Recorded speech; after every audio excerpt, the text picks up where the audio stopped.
देख रहे हैं आप और आपके साथ मैं हूं आयुषी महर्षि और चलिए न्यूज ब्लास्ट की शुरुआत करेंगे कुछ बड़ी खबरों के साथ।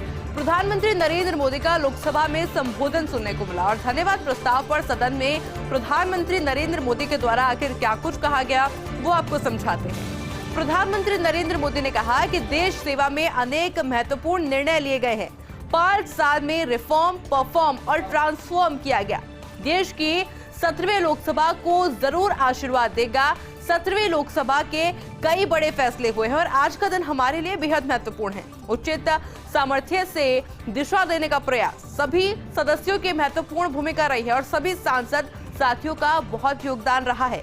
5 साल में देश सेवा में कई बड़े फैसले लिए गए हैं। सदी का सबसे बड़ा संकट मानव जाति ने झेला है। कोरोना के संकट काल में भी देश का काम रुका नहीं है। यानी कि देखिए, जब कोरोना हुआ था, जब वो कार्यकाल देखा गया था, उसको भी याद दिलाया प्रधानमंत्री नरेंद्र मोदी ने अपने संबोधन में और कहा कि उस वक्त भी देश का काम रुका नहीं था।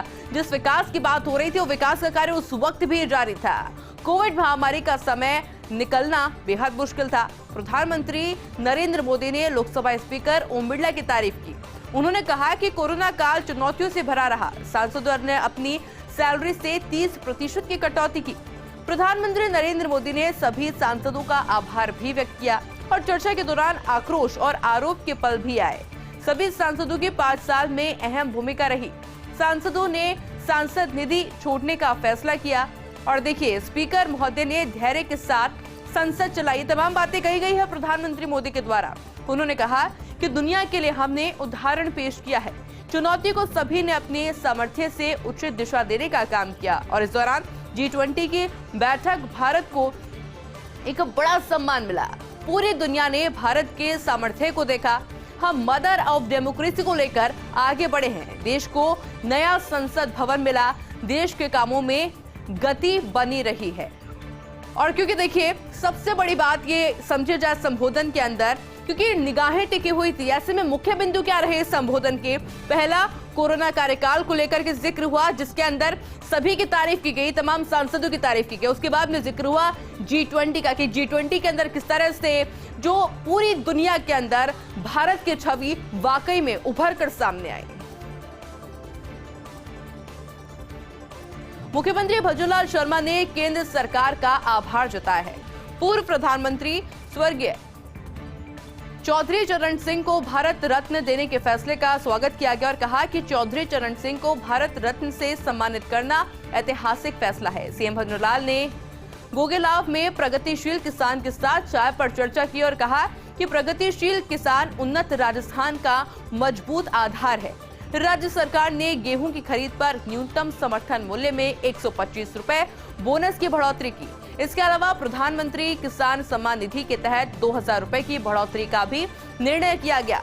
मंत्री जोगाराम पटेल, मंत्री डॉक्टर मंजू बागमार सहित जनप्रतिनिधि व अधिकारी उपस्थित रहे। क्योंकि देखिए, कई बातों का जिक्र मुख्यमंत्री भजनलाल शर्मा के द्वारा किया गया और सबसे पहले तो उन्होंने केंद्र सरकार का आभार व्यक्त किया। आभार इसलिए व्यक्त किया गया क्योंकि देखिए, जो फैसला लिया गया चौधरी चरण सिंह को भारत रत्न देने का, उसका हर कोई तारीफ की जा रही है और इसी का आभार उन्होंने व्यक्त किया है।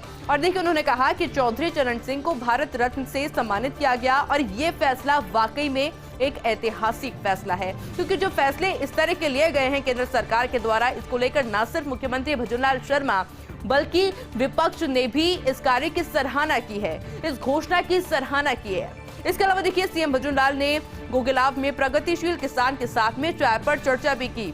और क्योंकि देखिए, कोई भी वर्ग छोड़ना नहीं चाहते हैं, ऐसे में मुख्यमंत्री भजनलाल शर्मा लगातार एक्टिव है। और उस दौरान चाय पे चर्चा के दौरान क्या कुछ कहा गया मुख्यमंत्री भजनलाल शर्मा के द्वारा, वो भी जरा आपको समझाते हैं।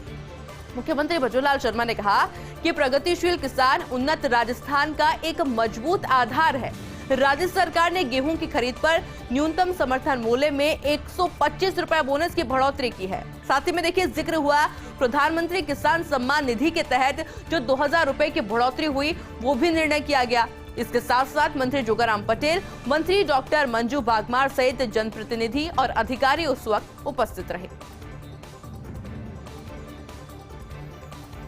और देखिए, मुख्यमंत्री भजनलाल शर्मा दौरे के दूसरे दिन आज आबू रोड पहुंचे।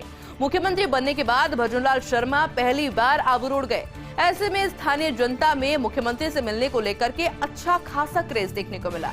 कई स्थानीय लोगों ने याद किए मुख्यमंत्री के, और जोधपुर संभाग प्रभारी रहते हुए अनेकों बार कई दिन तक वो वहां पर गए थे, प्रवास पर रहे थे। छोटे दुकानदारों से लेकर सामान्य कार्यकर्ता और आम लोगों से उनकी काफी अच्छी पहचान भी रही थी। ऐसे में देखिए ब्रह्मा कुमारी संस्थान में भी अनेकों बार आते रहे थे मुख्यमंत्री भजनलाल शर्मा। अब देखिए इस तस्वीर को जरा मैं आपको समझाती हूँ कि जब मुख्यमंत्री भजनलाल शर्मा मुख्यमंत्री बनने के बाद जब आबू रोड पहुंचे तो नजारा वाकई में देखने लायक था, क्योंकि जो वहां के लोग थे वो उस समय को याद कर रहे थे जब पहले वो वहां पर जाते थे, प्रवास पर रहते थे। ऐसे में कार्यकर्ताओं की बात कर लीजिए, ब्रह्मा कुमारी संस्थान की बात कर लीजिए, छोटे दुकानदारों की बात कर लीजिए, हर किसी से उनका एक अलग जुड़ाव था और इसी जुड़ाव को हर कोई याद कर रहा था। और यही वजह थी कि लोगों के अंदर क्रेज बहुत ज्यादा था जब बतौर मुख्यमंत्री भजनलाल शर्मा उनके बीच में पहुंचे। हालांकि देखिए ब्रह्मा कुमारी संस्थान के पदाधिकारियों ने कार्यक्रम में कहा कि एक साधारण व्यक्ति से मुख्यमंत्री बने हैं भजनलाल शर्मा। हम सभी ईश्वरीय विश्वविद्यालय वाले आपके साथ, राजस्थान पूरे भारत में नंबर 1 हो सकता है, ये बात भी कही गई है। क्योंकि जो तस्वीर हम आपको दिखा रहे हैं ये तस्वीर है उनके आबू रोड दौरे की। और अब देखिए जलदाय विभाग की परियोजना को लेकर सरकार पूरी तरीके से गंभीर नजर आ रही है। परियोजना की मॉनिटरिंग के लिए 10 संभाग के प्रभारी नियुक्त किए गए हैं और योजना और प्रॉपर मॉनिटरिंग के लिए 50 जिलों के प्रभारी और अधिकारियों की नियुक्ति भी हो चुकी है। सीईएसी स्तर के मुख्यालय पर बैठने वाले अधिकारियों को जिम्मेदारी दी गई है। इसके अलावा देखिए जल जीवन मिशन के अंतर्गत चल रहे कार्यों, शहरी पेयजल परियोजना और अन्य कार्यों की गुणवत्ता जांच मॉनिटरिंग में फील्ड में जाकर करने की जिम्मेदारी, और ये अधिकारी जिलों एवं मुख्यालयों के बीच में बने समन्वयक। जलदाय मंत्री कन्हैयालाल चौधरी के निर्देशों के बाद में ये आदेश जारी किए जा चुके हैं। ये देखिए क्योंकि जलदाय विभाग की परियोजना को लेकर के अब सरकार पूरी तरीके से सख्त नजर आ रही है, और ये वजह ये भी है क्योंकि लगातार जनता की मांग है और ऐसे में परियोजना को लेकर के मॉनिटरिंग भी की जा रही है। और चलिए आगे बढ़ते हुए बात करते हैं वन एवं पर्यावरण मंत्री संजय शर्मा की सादगी अब चर्चे में आ चुकी है। संजय शर्मा ने सिक्योरिटी और गाड़ी लेने से मना कर दिया है। पीएसओ को भी लौटा दिया है मंत्री संजय शर्मा ने। 17 जनवरी को पदभार संभाला था संजय शर्मा ने और उसके बाद सरकारी गाड़ी और पीएसओ मिला था। हालांकि संजय शर्मा ने सरकार को उसे लौटा दिया है और कहा गया है कि हमें जनता ने चुनकर विधानसभा में भेजा है, हमें काहे का डर, मुझे किसी तरह का कोई डर नहीं है। 2018 में पहली बार विधायक बनने पर भी मैंने गनमैन को नहीं लिया था और मंत्री बनने के बाद रोजाना एक पौधा लगाकर खुद ही उसकी देखभाल भी की। और देखिए ये समझ में आती है उनकी सादगी से। हालांकि अभी इस वक्त हर तरफ उन्हीं के चर्चे हो रहे हैं, क्योंकि देखिए जब सवाल किया गया उनकी सिक्योरिटी को लेकर, क्योंकि उन्होंने सिक्योरिटी लेने से मना कर दिया, उन्होंने गाड़ी लेने से मना कर दिया और पीएसओ को भी वापस से लौटा दिया। 17 जनवरी को देखिए उन्होंने पदभार संभाला था और उसके बाद में सरकारी गाड़ी और उन्हें पीएसओ मिला था।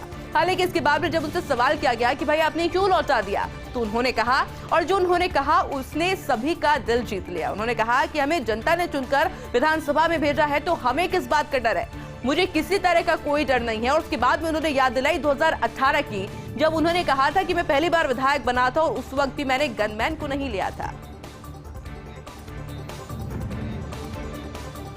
और देखिए खबरों का सिलसिला लगातार जारी है, पर वक्त हो गया एक बहुत छोटे से ब्रेक का। आप कहीं मत जाइए, जल्द हाजिर होंगे।